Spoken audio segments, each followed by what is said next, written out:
اپنے شوہر سے کسی قسم کی زیادتی یا بے رخی کا خوف رکھے تو ان دونوں پر کوئی گناہ نہیں ہے کہ دونوں آپس میں کسی طرح کی صلح کر لیں، اور صلح بہرحال بہتر ہے، اور ہر نفس میں حرص حاضر رکھی گئی ہے۔ اور اگر تم نیکی کرو اور تقوی اختیار کرو تو یقیناً اللہ تعالیٰ اس سے جو تم عمل کرتے ہو ہمیشہ سے پورا باخبر ہے۔ اور تم ہرگز استطاعت نہیں رکھتے کہ بیویوں کے درمیان عدل کرو، خواہ تم حرص بھی رکھو، چنانچہ تم بالکل ایک جانب پوری طرح نہ جھک جاؤ کہ تم اس دوسری کو لٹکی ہوئی کی طرح چھوڑ دو۔ اور اگر تم اصلاح کرو اور تم ڈرتے رہو تو بلا شبہ اللہ تعالیٰ ہمیشہ سے بے حد بخشنے والا، نہایت رحم والا ہے۔ اور اگر وہ دونوں جدا ہو جائیں تو ہر ایک کو اللہ تعالیٰ اپنی وسعت سے غنی کر دے گا، اور اللہ تعالیٰ ہمیشہ ہی سے بڑی وسعت والا، کمال حکمت والا ہے۔ اور اللہ تعالیٰ ہی کا ہے جو بھی آسمانوں میں ہے اور جو بھی زمین میں ہے۔ اور بلا شبہ تم سے پہلے جو لوگ کتاب دیے گئے تھے یقیناً انہیں بھی اور تمہیں بھی ہم نے وصیت کی ہے کہ تم اللہ تعالیٰ سے ڈر کر رہو، اور اگر تم کفر کرو گے تو یقیناً جو کچھ آسمانوں میں ہے اور جو کچھ زمین میں ہے سب اللہ تعالیٰ ہی کا ہے، اور اللہ تعالیٰ ہمیشہ ہی سے ہر طرح بے پرواہ، ہر تعریف کا حقدار ہے۔ اور اللہ تعالیٰ ہی کا ہے جو کچھ آسمانوں میں ہے اور جو بھی زمین میں ہے، اور اللہ تعالیٰ ہی وکیل کافی ہے۔ اگر وہ چاہے تو تمہیں لے جائے اے لوگو، اور دوسروں کو لے آئے، اور اللہ تعالیٰ اس پر ہمیشہ سے پوری طرح قدرت رکھنے والا ہے۔ جو دنیا کے بدلے کا ارادہ رکھتا ہے تو اللہ تعالیٰ کے پاس دنیا اور آخرت کا بدلہ ہے، اور اللہ تعالیٰ ہمیشہ سے سب کچھ سننے والا، سب کچھ دیکھنے والا ہے۔ اے لوگو جو ایمان لائے ہو، انصاف پر پوری طرح قائم رہنے والے اور اللہ تعالیٰ کے لیے گواہی دینے والے بنو، اگرچہ تمہاری اپنی جانوں کے یا والدین کے اور رشتہ داروں کے خلاف ہو۔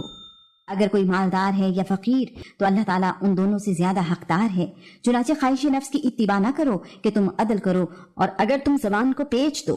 یا پہلو تہی کرو تو یقیناً اللہ تعالیٰ ہمیشہ سے جو تم عمل کرتے ہو اس سے پوری طرح باخبر ہے۔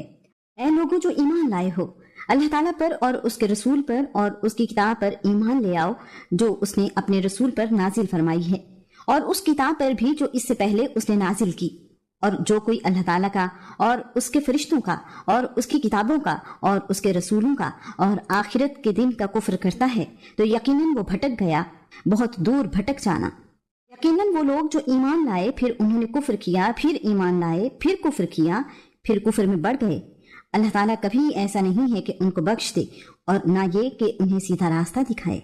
آپ منافقوں کو خوشخبری دے دیں کہ ان کے لیے واقعتاً دردناک عذاب ہے۔ وہ لوگ جو مومنوں کے علاوہ کافروں کو اپنا دوست بناتے ہیں، کیا وہ ان کے پاس عزت تلاش کرتے ہیں؟ تو بلا شبہ عزت ساری کی ساری اللہ تعالیٰ ہی کے لیے ہے۔ اور یقیناً اللہ تعالیٰ نے اپنی کتاب میں تم پر حکم نازل کر دیا ہے کہ جب تم سنو کہ اللہ تعالیٰ کی آیات کے ساتھ کفر کیا جاتا ہے اور ان کا مذاق اڑایا جاتا ہے تو ان کے ساتھ مت بیٹھو یہاں تک کہ وہ کسی دوسری بات میں مشغول ہو جائیں۔ بلا شبہ تم بھی اس وقت انہی جیسے ہوگے۔ یقیناً اللہ تعالیٰ منافقوں اور کافروں سب کو جہنم میں جمع کرنے والا ہے۔ وہ لوگ جو تمہارے بارے میں انتظار میں رہتے ہیں، پھر اگر اللہ تعالیٰ کی طرف سے تمہارے لیے کوئی فتح ہو تو کہتے ہیں کیا ہم تمہارے ساتھ نہ تھے؟ اور اگر کافروں کے لیے کوئی حصہ ہو تو ان سے کہتے ہیں کیا ہم تم پر غالب نہیں ہو گئے تھے؟ ہم نے تمہیں مسلمانوں سے نہیں بچایا؟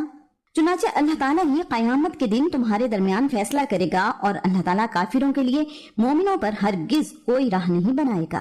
بلا شبہ منافق اللہ تعالیٰ کو دھوکہ دیتے ہیں، حالانکہ وہ انہیں دھوکہ دینے والا ہے، اور جب وہ نماز میں کھڑے ہوتے ہیں تو سست ہو کر کھڑے ہوتے ہیں، وہ لوگوں کو دکھاتے ہیں اور اللہ تعالیٰ کو یاد نہیں کرتے مگر بہت ہی کم۔